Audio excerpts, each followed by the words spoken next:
Oh,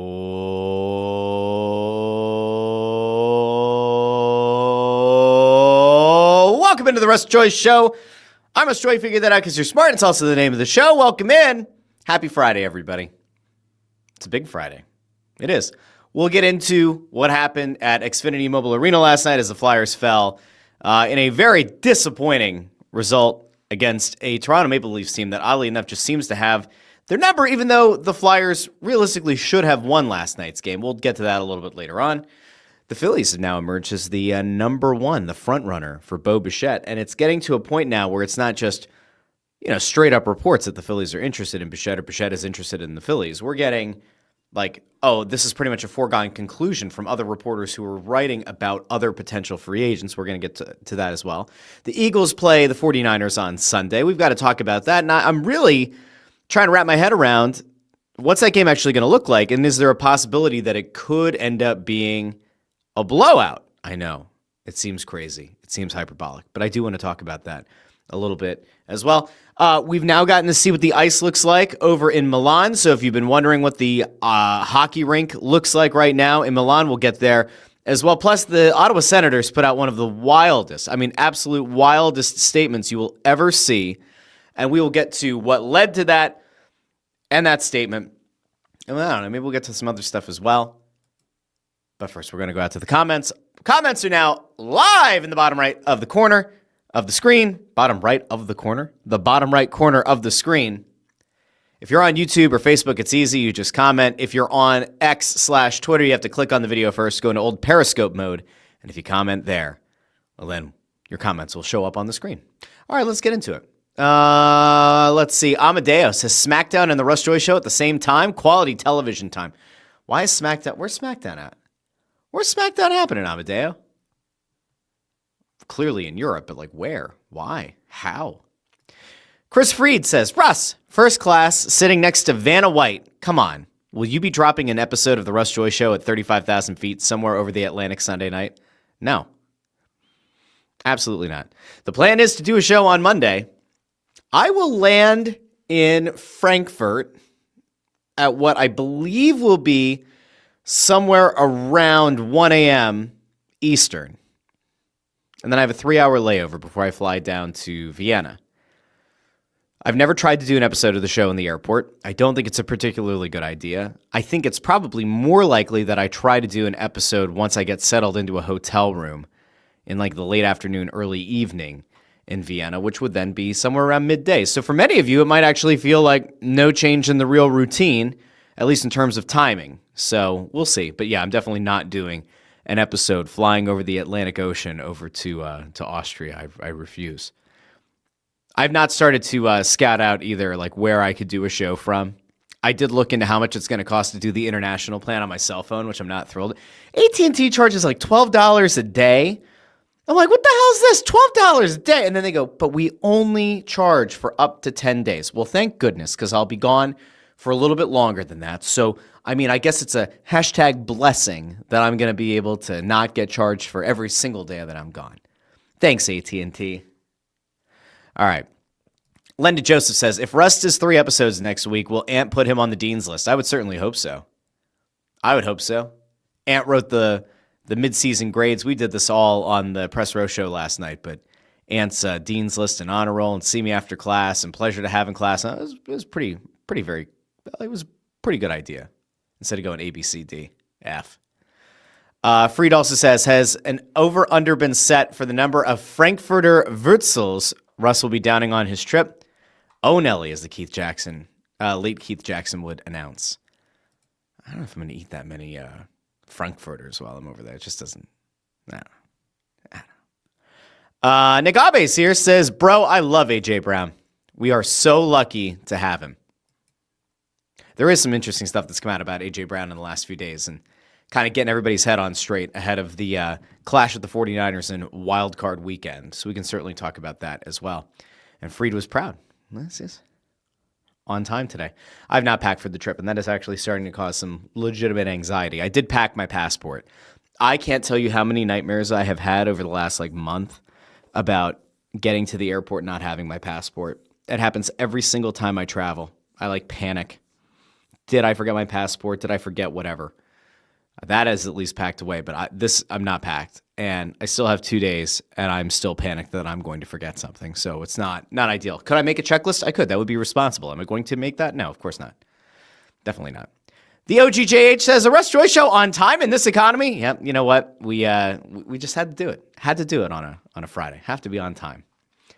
JH also asks, can we fire Rocky Thompson again? Yeah, last night, the power play. Dreadful. I mean, the power play's been pretty dreadful the past 20 or so games, so not ideal. Fawcett's here says, hello all. Hello, Andrew.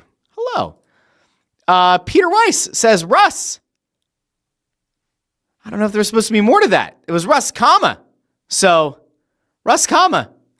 What's up, Peter? How are you? I hope you're well. All right, let's see. Nick Abe says we're getting Russ to 5,000 subs this year. That'd be cool. I'd like to get to 2,000 first. Let me do a real quick check-in. Where are we at right now on the subscriptions to this here YouTube channel? Let's get in there. 1,853. We're getting close. Would like to get to 2,000, maybe more than 2,000. If the Eagles go on a nice deep playoff run, maybe we get over 2,000. I don't know. We'll see. We'll find out. Kind of crazy to think that I could potentially, miss, or as of right now, I will miss 2 playoff rounds, regardless of if the Eagles are in it or not. I'll miss the wild card round and the divisional round, which means, oh no, I'm going to have to find a place to watch NFL football at what could end up being like 2 a.m. Maybe I'll just have to use a VPN and watch it the next morning. That doesn't feel right, because then I'll wake up to texts and tweets, and yeah, I got to figure it out. Not great. All right, let's see. Jim Cochran asks, how much time will we spend dissecting the Ali Bedoya re-signing? What the hell are they doing, Russ? Yeah, I don't know. Bedoya seems like a positive influence and a guy that they really like. I don't know why he's playing. I don't know why they're signing him, taking up a roster spot. I don't fully get it. Fawcett here with a little Billy Joel. Vienna waits for you. Thank you. I think I might listen to that as the plane lands in Vienna. Maybe that'll be the song to lead me in. Let's see. I don't know what this is. The work isn't going to pay for what? Let's see. Amadeo says Max Kepler got suspended. Hold on a second. What is this? Hold on. I'm sorry. What? Max Kepler. Hold on. What? Got suspended? Breaking news. 80-game suspension after testing positive for a performance-enhancing drug. You've got to be kidding me. Oh, my gosh. All right, hold on. Whoa. Hold the freaking phone. I remember when performance-enhancing drugs were actually, good for the performance. Just, really quick. All right, so here you go. Here's the John Heyman tweet. What the heck? Okay, John Heyman puts out, free agent outfielder Max Kepler has been suspended 80 games for PED usage, MLB announces. This will not help his free agency. I hate to be like one of the people who says back in my day, because I don't feel like I'm that old yet, all right? But back in my day, performance-enhancing drugs actually helped to enhance the performance. What? 80-game suspension. Performance-enhancing drugs. Are we talking about the same Max Kepler? Are we talking about the same Max Kepler who was largely useless for the Phillies last year? And then in the second half of the season, kind of started playing a little bit better? Are we talking about the same Max Kepler who hit 216 on the season? 18 home runs, 52 RBI, 58 runs scored. That Max Kepler? You know what it was? It had to be the stolen bases. 3 stolen bases on the season. That's what he needed the PEDs for. Are you... Hold on a second. I just want to... Because you have to imagine, was he not tested the year before or the year before? Okay. Over the past 3 seasons, Max Kepler's average has dropped from 260 to 253 to 216 with the Phillies in his lone season with the team. His RBIs dropped from 66 to 42, and then they bounced back up by 10 this year to 52. His extra base hits, he had no triples this year. It went from 2 to 1 to 0. His doubles went from 22 to 21 to 19. What are we doing here? He had the fewest hits. in the last 3 seasons that he's recorded, and that also includes having played 22 more games in Philly than he did in his final year with the Twins. What? Now, is it because he wanted a power surge? Maybe. All right, so I was disappointed. I think a lot of us are 18 home runs. You go, oh, you should do better than that, especially in Hitters Park like Citizens Bank Park. Would you believe me if I told you 18 home runs is the 4th most he's ever hit in his career? 1, 2, 3, 4. 5th most. Sorry, 5th most. He hit 36 home runs back in 2019. That seems very suspicious. 20 home runs in 2018. He had 24 home runs 2 years ago in Minnesota, 19 in 2021, and 18 this past season.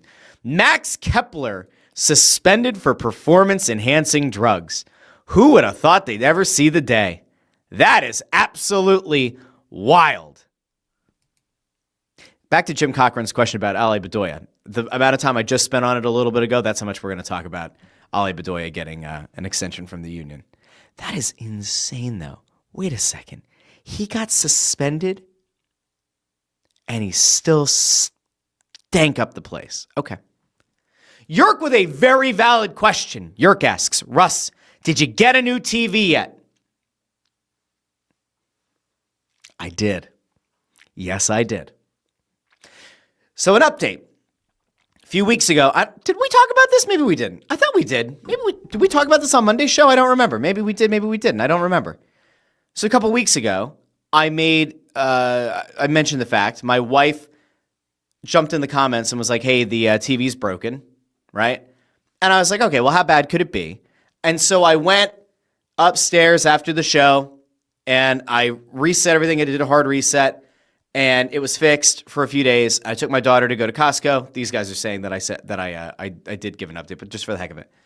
I went to Costco, ran into Jose Nunez, great Philadelphia Union writer, chatted with him, joked about how eventually we'd get a new TV, get to the checkout with my daughter.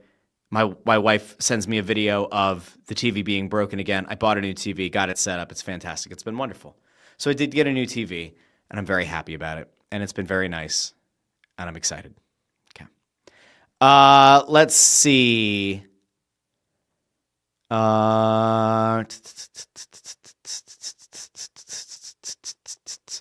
Healthy Productions 4. I don't remember seeing that name before. Healthy Productions 4. Thank you for being here. We'll talk about the Flyers in a little bit. Says, I've never seen a player refuse to shoot the puck like Coots does. It's mind-boggling and infuriating. Have you watched Jetlachenko? Because that one's worse. OGJH says, are we going to talk about the Senator's statement? Yes, we are going to talk about the Senator's statement. A little bit later on. We did. We will. It's going to be crazy. Fawcett says, if you get 2,000 subscribers, Ford will want a jersey. Yeah, that's true. He will. Let's see. DS7913 says, imagine using PEDs and still sucking. I still can't get over the fact that Kepler used performance-enhancing drugs and was still that bad. Crazy. What is this? Amadeus says there's a hole in the Olympic ice. No, there's not. Did that really just happen? That must have just happened because there was a game going on. They were doing a test game on the ice. I don't think that's true. I think Amadeus was fake news. There's not a hole in the ice. I'm looking right now. I just looked up Milan ice on the Twitter. That's not true. Fake news. I got to tell you, though, the rink looks ridiculous. And we will take a look at that a little bit later on. Okay. Jose Perez says, land the plane, John Middleton. Go get Bo Bichette. He should. He needs to. I don't know if he will. We'll get to it in a second. Joey P. says, Russ Joy. Hello from Colorado. Have fun out there, Joey. Out in Colorado. I know they say Colorado, right? That's like a thing that the people out there say, Colorado, not Colorado. I don't know why. Oh, my God. Yep, never mind. Amadeo was right. I didn't want to start the show with this kind of thing. But yeah, there's a hole in the ice. Holy smokes. All right, let's go take a look at this really quick. So you mean to tell me... So the Italians, my people, the Italians took all this time, screwed up this rink, and now they ran their first test game just to see if everything was fine. Chris Johnston puts out the first Olympic test event at the arena, Santa Giuliana, if you want it, by the way. If you're looking at that and you're wondering how to say it, Santa Giuliana, is being delayed because there's a giant hole in the ice. They brought out a watering can to try and patch it.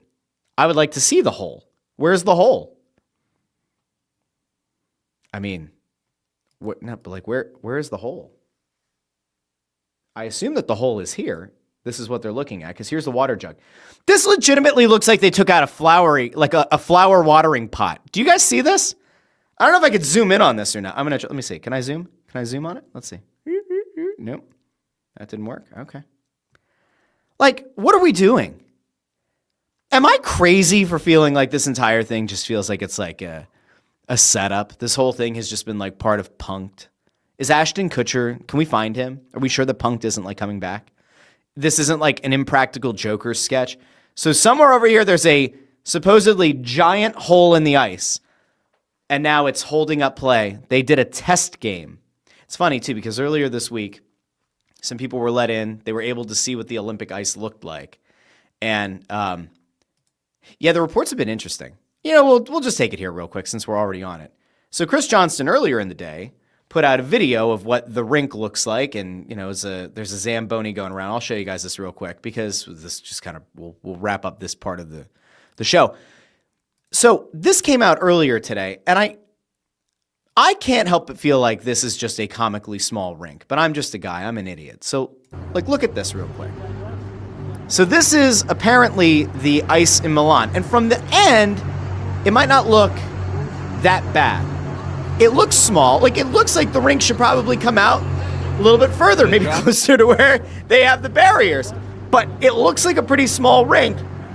And then a little bit ago, I saw somebody took a picture from center ice, and it looks unfathomably small in the neutral zone, like comically small. And I don't want to... All right, I will temporarily run the risk. I'm not going to show the video. I'm just going to show you a still image from a video of what this looks like. But look at how small the neutral zone is on this ice. All right, here we go. Like, look at that. This looks like mites on ice. This looks like we're all about to like go out and kind of give a cheer. Oh, good job, kids. You're so inspirational. This doesn't look real. Look how tiny the neutral zone is. What happened? I know that we've all been kind of like ready for this, right?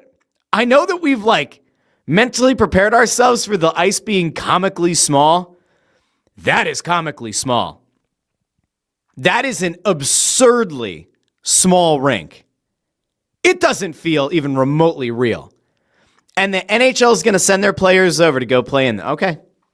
I think it was Matthew Tkachuk or it was Brady Tkachuk? One of them were on their podcast or something and said, I don't care if it's safe, I'll go over and play. And like, you kind of have to kind of tip your cap to the insanity of hockey players to just be like, oh yeah, I'll go play. I don't care if I get hurt.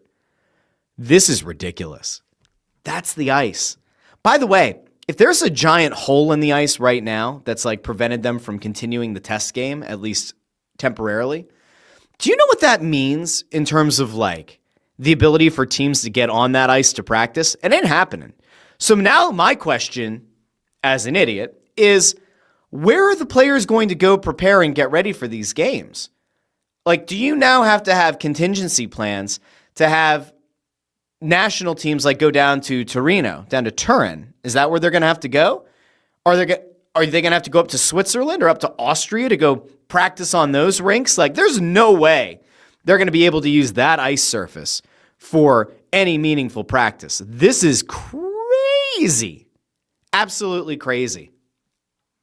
Nick Abe asks, is there just one rink? As of right now, that is the only place that they're playing games. They have not talked about there being like 2 or 3 other rinks in Milan to play on. It's just that one. So this looks like it's going to get beat to hell. I have no idea what to make of any of it.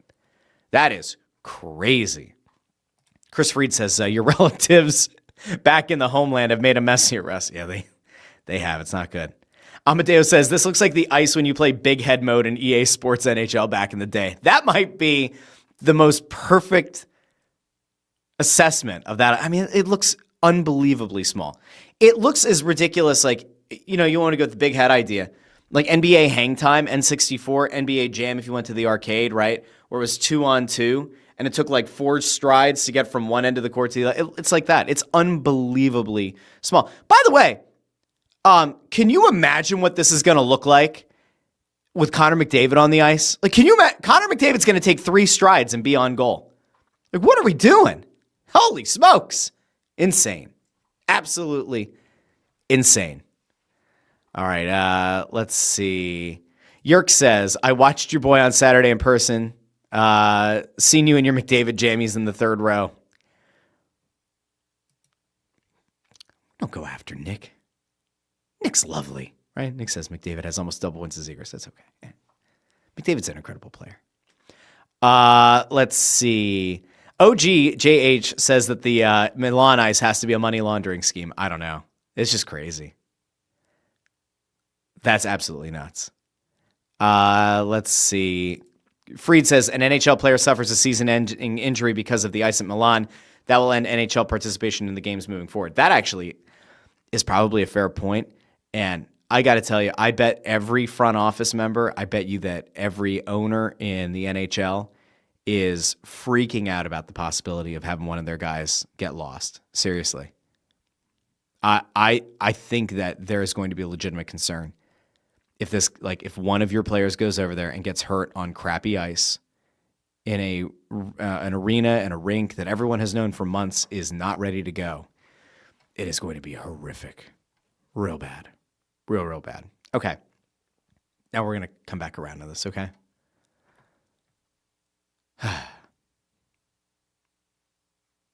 Yeah, this is a good point by DS.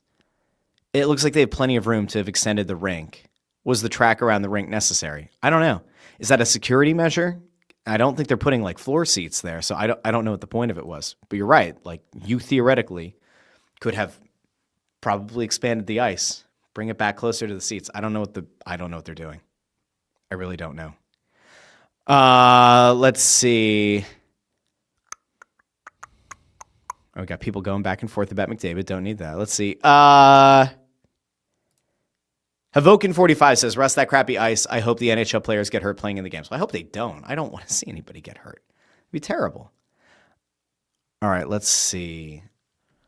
Ford is here, says Eagles by 10-11 on Sunday. We'll get to the Eagles here in a second. All right. I actually don't think Ford is like totally wrong on the Eagles thing. But I want to come to you with some reasons why I think the Eagles are in good shape. Okay, we got the Milan ice thing out of the way. Do we continue to just... All right, let's just finish up the hockey of it all. This has nothing to do with the Flyers. I don't know. Are we going to get to the Flyers today? Maybe, maybe not. I want to talk to you really quickly about one of the wildest scandals that has gone on in a long time in the NHL or in any professional sport. So I got a text yesterday from a friend who's a big hockey fan and was like, hey, is any of this true? Now, I clearly have no idea what's going on in the locker room of any NHL team in terms of their personal lives and all that stuff. But there was an account yesterday that shared a story, a salacious story, a rumor. Was it true? Was it not? And so I'm going to just very clearly say, I have no idea if any of this is true. I am not reporting it as true, but I'm trying to give you the context of the thing that comes after it. So this was shared over on Twitter, and it was an account that says that Ullmark, who plays goalie for the Senators, Ullmark cheated, then told his wife about the teammates who cheat on the road. She told the girlfriends and wives, and a bunch have broken up since. The captain is in hot water right now. That would be Kachuk. And they want Ullmark off the team. I'm 100% serious. So that's what that person said on Twitter, okay? And then it started going around, and like you expect that once it happens on one account, then it's going to pop up on a bunch of accounts. Okay. So I get a text. Somebody goes, hey, is this true? I'm like, I have no idea, right? Do hockey players cheat on their respective spouses? I would guarantee you at least one does somewhere in the league, right? If you just take a general swath of how many players are there in the NHL? Many? Hundreds? Okay.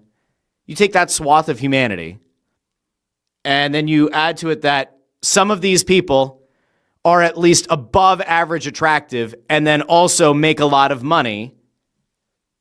I would think that at least one NHL player has been unfaithful to a spouse or to a significant other at some point in their life. I'd be willing to say that is probably accurate.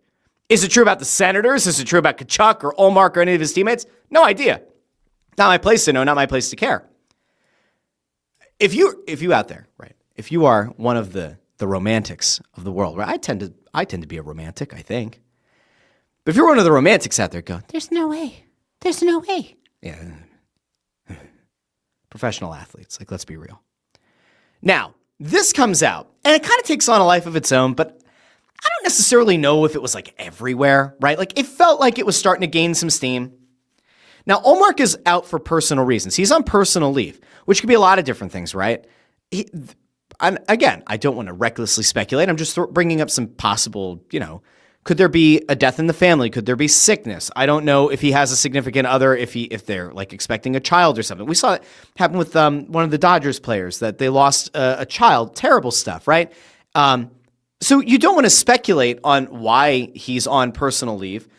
Now, if you're the organization and you know the reason, and like, let's just assume that it is bad. Like, let's assume that it's not like Ullmark, is hanging out with a family member who, broke a nail or something, right? Like, there's a serious reason. As an organization, you're going to be really frustrated that not only are they kind of this person on Twitter, not only are they dragging the entire team through the mud, this idea of like, everybody's been cheating on their spouses and everybody's breaking up and all that. But like, if there's a really sad, serious reason that Ullmark is out, now he is being kind of used as the face of this salacious claim while something serious is going on, right? So in a lot of cases, because it's hockey, especially where nobody has personality or says anything of note, you think, all right, highly unlikely the Senators are going to release a statement. And if they do, it'll probably be like, Ullmark is out, personal leave. Please respect his privacy. There's no truth to the allegations, right? Except that's not what the Senators did. That's not what the Senators did at all. The Senators went out and they put together one hell of an all-time statement to combat this random account on Twitter's accusation of cheating among players on their spouses. Here's what the Senators put out. Our organization was extremely disappointed to read the completely fabricated and false stories that are spreading around social media about our hockey club. Linus is away from our team for personal reasons, and he has the entire organization's support. We asked that people respect his privacy, but clearly that request was not heard by the lowest forms of trolls and sick people who scour the internet. We are disgusted that outside forces are attempting to disrupt our hockey club. This statement will put an end to the ridiculous speculation that has spread online. All right, so I have a few notes here. First of all, there is a very Trumpian line in here, right?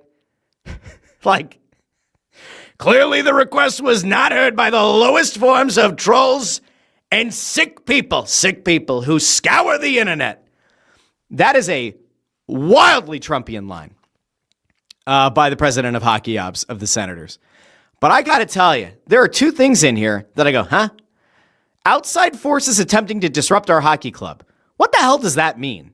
Like, who's actively trying to disrupt the Senators? Is there a team out there that cares that much about the Ottawa Senators that they're going to spread a salacious claim on a random account?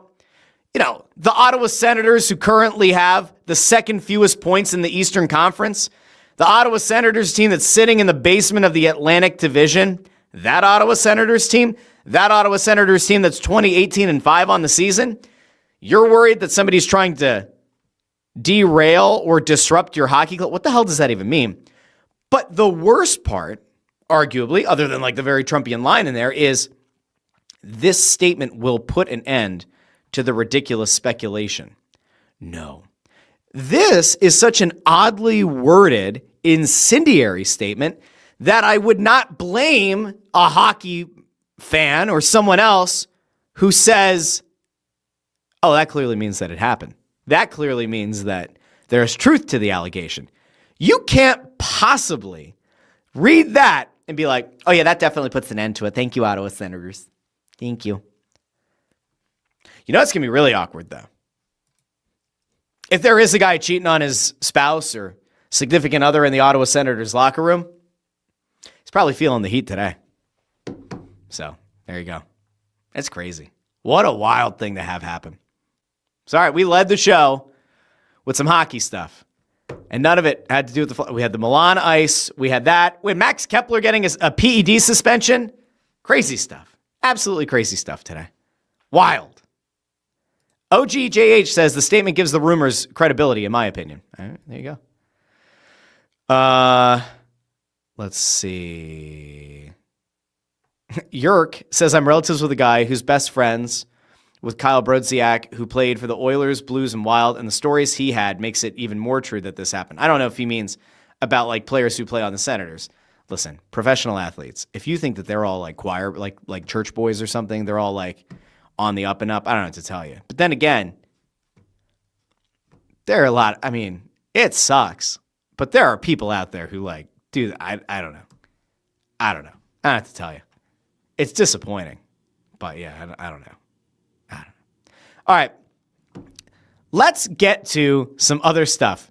Since we are on the hockey topic, we can briefly talk about what happened down at the Xfinity Mobile Arena on Thursday night. The Flyers had a lead and kind of controlled what was an otherwise like low, what did Bundy call it, a low event game. It was a largely boring game. It felt like there were better chances in the first period than the second period, and the Flyers got a goal on a beautiful feed from Christian Dvorak, who continues to rack up points. He had a nice feed to Travis Konechny, who put the Flyers up. And with about 5 minutes, it was about 7 or 8 minutes, I think. Maybe it was 9 minutes left in the game. The Flyers ended up with a 5-on-3. And it certainly felt like you gotta put one in the back of the net now. Go up 2-0, put the game effectively out of reach, especially given how few good opportunities Toronto had on the night. And you say, all right, we're good. 2-0 win. Excellent. Wonderful job, everybody. Stick taps. Everybody go home happy.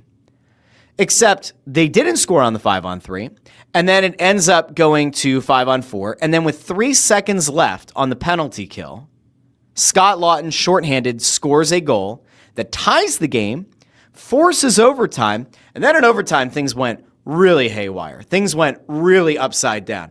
And they got to a point where I actually was excited because we watched so many overtime games where little to no action happens, right? We have watched so many games this year. Now, the Flyers have won a lot of overtime games, but holy smokes, guys. Like, we got to a point last night where you're watching ridiculous mistake after ridiculous mistake, and it really was like bad news bears from both sides.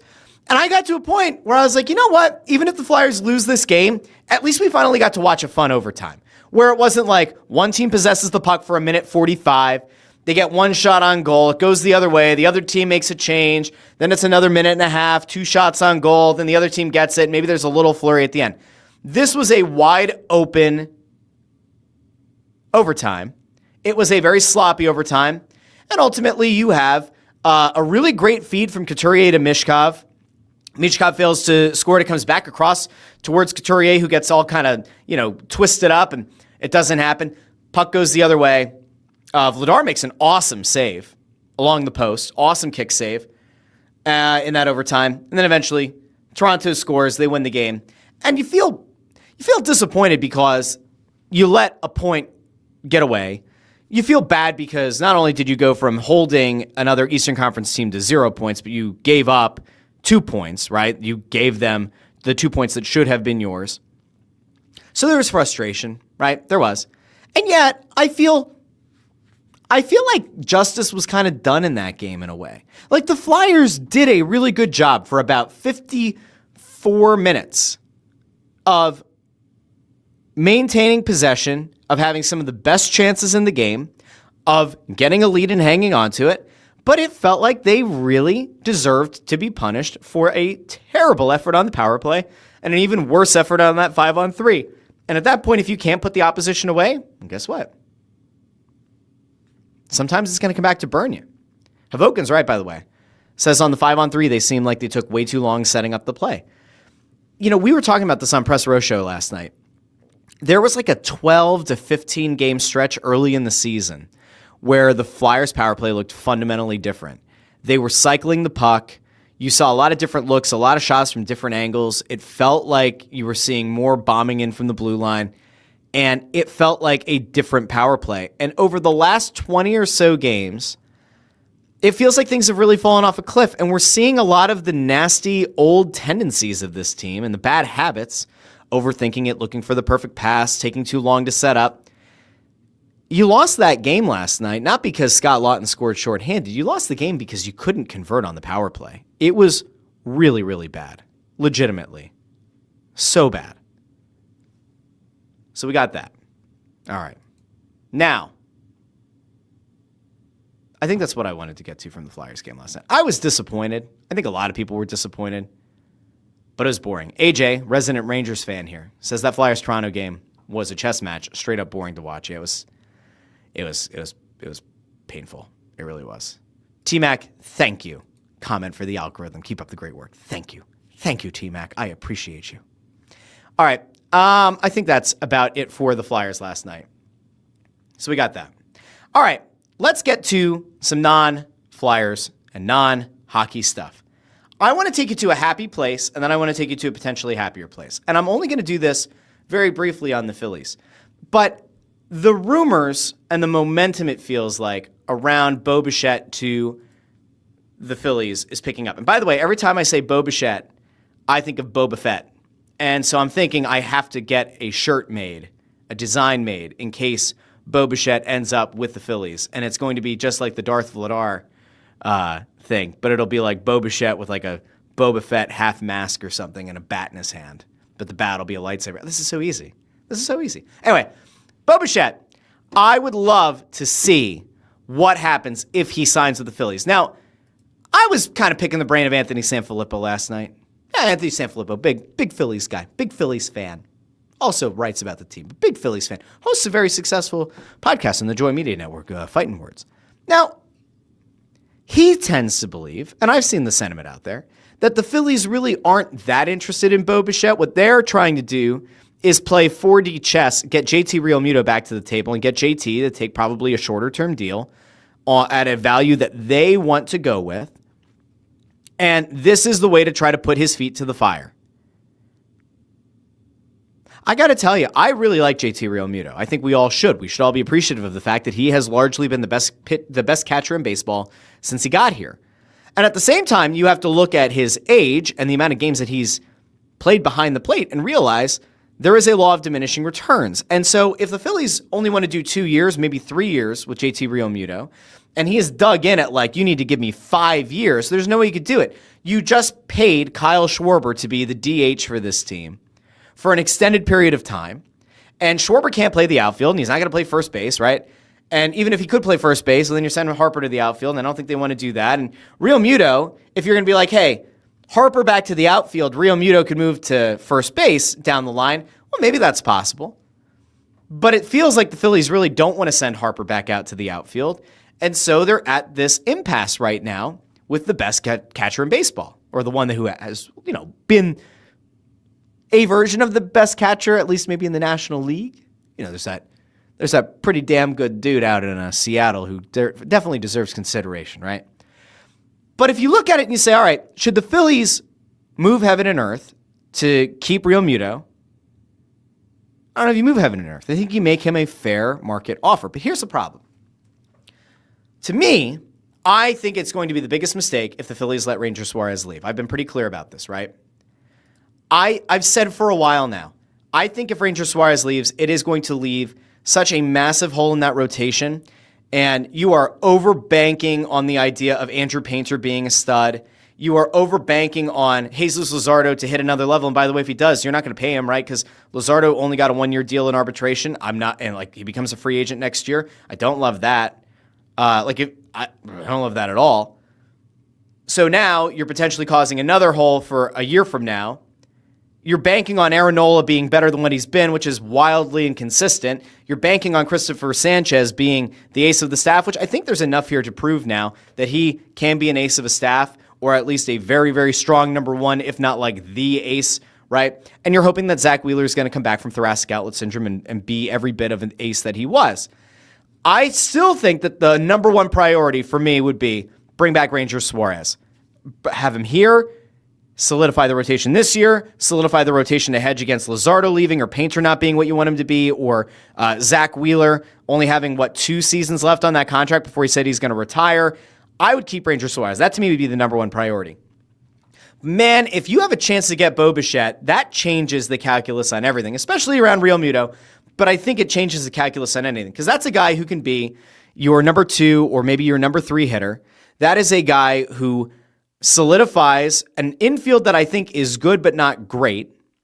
If you can find a suitor for Alec Bohm, which seems oddly enough harder than it probably should be, Bohm got $10.2 million for a 1-year deal in arbitration. Maybe now that he's cost controlled, there will be a team that will come to the forefront and take him off your hands. But you need to move Bohm, probably move Stott to third. Bichette goes in and plays right next to Trey Turner, and you feel pretty good about your infield next year. Bichette, in terms of like the numbers at the plate, would have been anywhere from number 1 to 3 in virtually every major hitting metric if he had been on this Phillies team. To me, that's a game-changing bat, and that's a guy that you 100% should be going after if there's interest. And the notable thing is that not only are the Phillies supposedly interested in Bichette, but apparently Bichette is interested in the Phillies. And I think it was John Heyman or it was John Morosi or it was Ken Rosenthal, one of those guys. They reported that apparently Phillies players started texting Bichette about a week ago, including, I guess, at his wedding or something. They were texting him about the opportunity to potentially play with the Phillies, and then he expressed that he's interested in the Phillies. The Phillies went out and signed and hired Don Mattingly to be their bench coach, and he has a really good relationship with Bichette. So now all of a sudden it doesn't feel like a pipe dream. It legitimately feels like it could happen. Now, again, you could have that. Are they playing 4D chess with Real Muto and they really aren't that interested in Bichette? I don't know. But I would like to believe that they want to go out and get a game-changing bat who also plays a premium position. But we're going to go another step further. The reason that I didn't bring up some of those Heyman tweets or Morosi or Rosenthal is because this is the one that caught my eye. There was one that came out from somebody who writes for I think it was the New York Daily News, and I thought it was interesting. But then I saw one from an MLB columnist from the New York Star Ledger, Bob Klapisch. And what I thought was interesting about it is that he's writing about the Yankees, but in his story about the Yankees, he brought up Bichette to the Phillies in a very declarative way that makes me wonder, who has he been talking to and what exactly is the likelihood of this happening? Because again, this isn't written from the standpoint of, John Heyman is trying to get the free agent market up around Bichette and say that he's going to the Phillies, right? Or there's a good chance. This is somebody who is writing from the lens of somebody who's covering the Yankees. Here's the quote, and shout out to Phillies Tailgate for putting it out on Twitter. Quote, "The Yankees don't appear to have a plan B ready. Outfielder Kyle Tucker is too expensive, and infielder Bo Bichette is almost certainly headed to the Phillies, where Don Mattingly, his former bench coach in Toronto, will assume that same role at the other end of the Jersey Turnpike." Again, I'm not looking at this because it's like a big national name, because this guy's not. This is somebody who's looking at things through the lens of covering the Yankees, and almost as an aside says Bichette will almost certainly head to the Phillies. When you start seeing that, in addition to a lot of the national guys saying it's picking up steam, they could be the front runner. This is the team that really does stand out as the one that's most interested. Then all of a sudden, you have certainly piqued my interest. You had my curiosity. Now you have my attention. That's what I feel when I see stuff like that going around about Bichette. Now, I still want the Phillies to bring back Ranger Suarez. If you gave me, you get to pick 2 out of the 3. Bichette, Real Muto, Suarez. I go Bichette and Suarez. If Suarez is good as gone, then I say, all right, Bichette and Real Muto. I understand fully that if Real Muto is not back, you don't have a catcher. And there's no real catcher in your pipeline. And Marchand and Stubbs are not going to get it done. I would rather have a hole at catcher. I mean, I want to assume that those guys are going to be able to call a decent enough game, do their job behind the plate, work well with the pitchers. I want to believe that those guys can be an offensive zero, but Bichette can offset that because of how important his bat can be. I think that while Real Muto had clutch hits down the stretch last year, I think that his value at the plate has gone down a bit. And I think that he is once again coming to an age where it is tough for catchers to succeed at the kind of level that you're kind of used to expecting Real Muto to succeed at. So I still would like Real Muto to be back. And I'm not saying the Phillies should lowball him. I don't want to see that either. I don't want a guy who's been essentially a model citizen and a really good member of this team and a good ambassador for the Phillies and a good representative of the city. I don't want to see that guy get lowballed and then be miserable playing for this team. I simply ask John Middleton this. Do you want your trophy back or not? Now, it's easy for me to say I don't have to pay the tax bill. I get it. I understand it. I'm a simple guy. I don't have to pay the tax bill.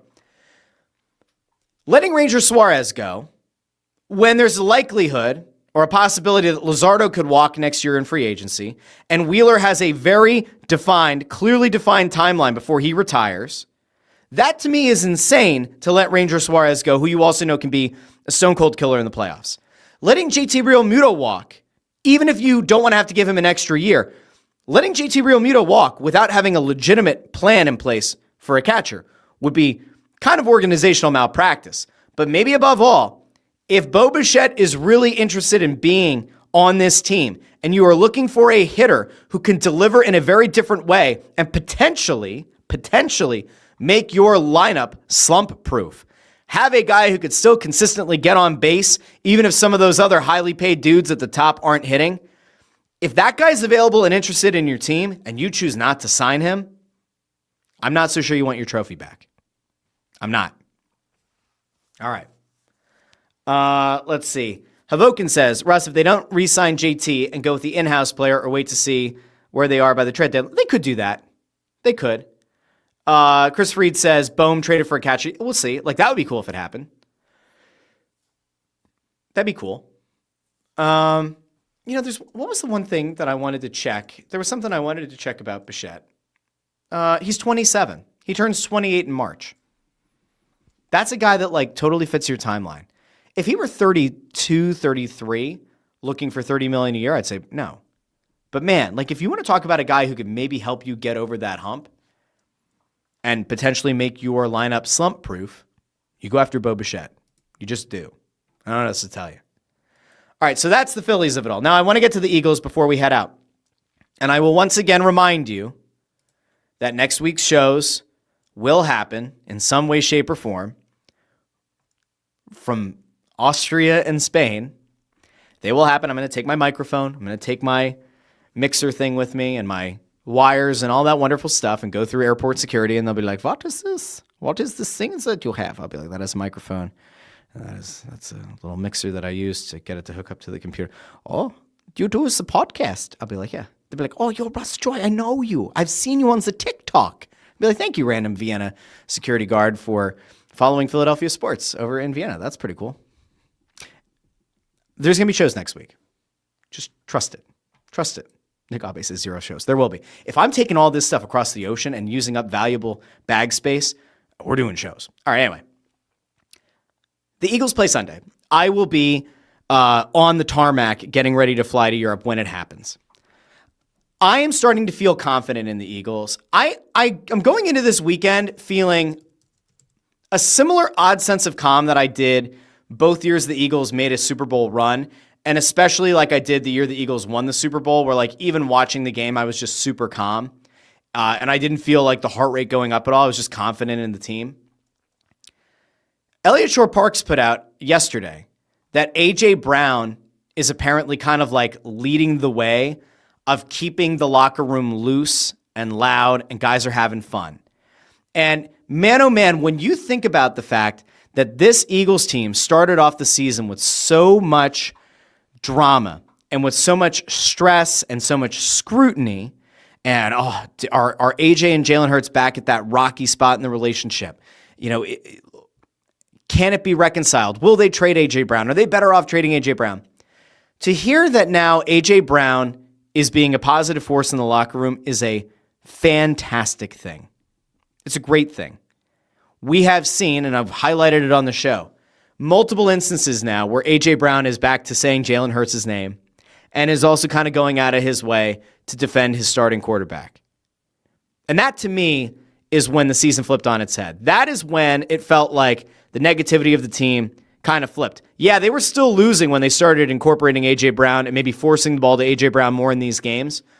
But when you start to think about how this team could reach its peak and really go hitting on all cylinders, going to a Super Bowl, they need A.J. Brown. They need Devontae Smith. They need Saquon Barkley. They need the whole crew. But man, if you've got A.J. Brown in a positive mindset going into this playoff run, you're in good shape.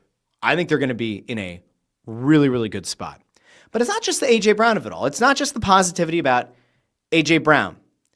It's also something Saquon Barkley said. And we're going to go out to Zach Berman because Zach Berman's the one who put out the transcript of the quote. But this was Saquon Barkley on Thursday when asked about what it's like going into the playoffs after a Super Bowl run. And he happened to call out the movie Whiplash, the one about the music teacher and the young drummer, right? And Saquon says, maybe I'm more locked in this week after watching that movie, Whiplash. If you haven't watched the movie, it's a great movie. After that, you're ready to do push-ups and sit-ups. And his point in bringing that movie up was, quote, we've been to the mountaintop. I think you become locked in even more when you know what it feels like to hold the Lombardi Trophy, and you know what it feels like to have that parade and fight and crawl and do anything you can to have that again. You'll do anything to win it all again. I think that makes you a little more focused. So for a team that at different points this year has seemingly had a ton of distractions, has had plenty of accusations of there being drama, about infighting, about guys not liking Jalen Hurts, about the organization not being sold on Jalen Hurts, about did they make a mistake giving him a contract? Did they make the Carson Wentz mistake all over again? Did Nick Sirianni lose the locker room? All of that happened throughout the regular season. And yet I enter this little playoff run, and I feel like there's a good chance the Eagles open this whole thing up. I'm going to say this very clearly, okay? I don't think the Eagles should fire Nick Sirianni. If they lose on Sunday, I don't think they should fire him, right? If the Eagles lose to the 49ers in the wild card round, and this offense looks stagnant, devoid of any creativity, and ultimately they are doomed by the same crappy offensive game plan that got them the 3rd seed instead of the 2nd seed this season, if Nick Sirianni refuses to fire Kevin Patullo after that, well then there are really good head coaching candidates available, and the Eagles should probably consider having a conversation with a few of them, right? But I don't think they should fire Sirianni if they lose to the 49ers. If he refuses to fire Patullo and the offense sucks, well, then it's a different story. But I think that the Eagles are going to do okay because I think even for a guy like Kevin Patullo, who doesn't seem to have a creative bone in his body, the 49ers don't have linebackers. If you can't figure out a way to drop a few plays to get Dallas Goedert and or A.J. Brown into that space in the middle of the field where the linebackers are supposed to live and get 1 or 2 massive plays there, you failed. If you can't figure out a way to exploit a lack of linebackers and get some combination of Saquon Barkley and Tank Bigsby picking up big chunk yardage, you got a problem. All that said, I think that the Eagles are going to win on Sunday.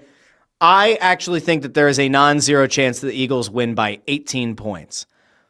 I'm confident in saying I think the Eagles more likely win a game like 23-13. 23-13 seems about right, 10-point win. But if this got to a point where we saw maybe Christian McCaffrey blows open a couple of plays, touchdown, field goal, 17 points. If this got to like 31-17, that also wouldn't surprise me. I don't see a scenario where the Eagles defense uncharacteristically falls apart, falls on its face. Quinyon Mitchell starts giving up big plays. Cooper DeJean looks like garbage. The safeties fall apart. Zach Bond and the linebackers forget how to play football. The pass rush dries up.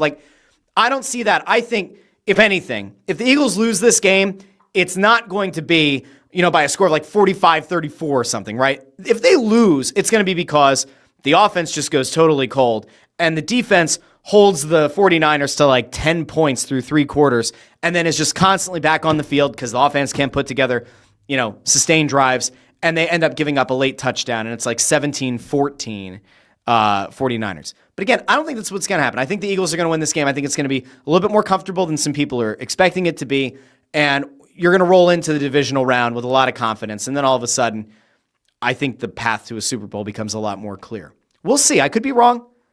I don't think I'm wrong. That's where I'm at right now. And on that, we're going to roll out. We are. Because there's a lot to do. There is a lot to do here. There is a lot to do before flying out on Sunday. I will be back next week from Europe with the Russ Joy Show. It will be in English, and it will hopefully be on good internet. We will hope and pray for good internet, whether it's at the airport, at the hotel, or wherever else I end up. But we will have at least one show next week. I'm still going to aim for 3. I'll keep you posted on how realistic that is, okay? I promise. I will keep you posted. Until next week, this has been the Russ Joy Show, and I've been Russ Joy, but you knew that already because you're smart. It's also the name of the show. Talk to each and every one of you very soon. Do me a favor if you haven't done so already. Like the video, share the video, subscribe. And if you're on the podcast feed, Apple Podcasts, Spotify, Pandora, Amazon Music, subscribe there as well. All right. Thanks to everybody who joined me live on YouTube, Facebook, and X. Those of you who listen after the fact in the podcast feed, I will talk to all of you next week on the Russ Joy Show. Bye now.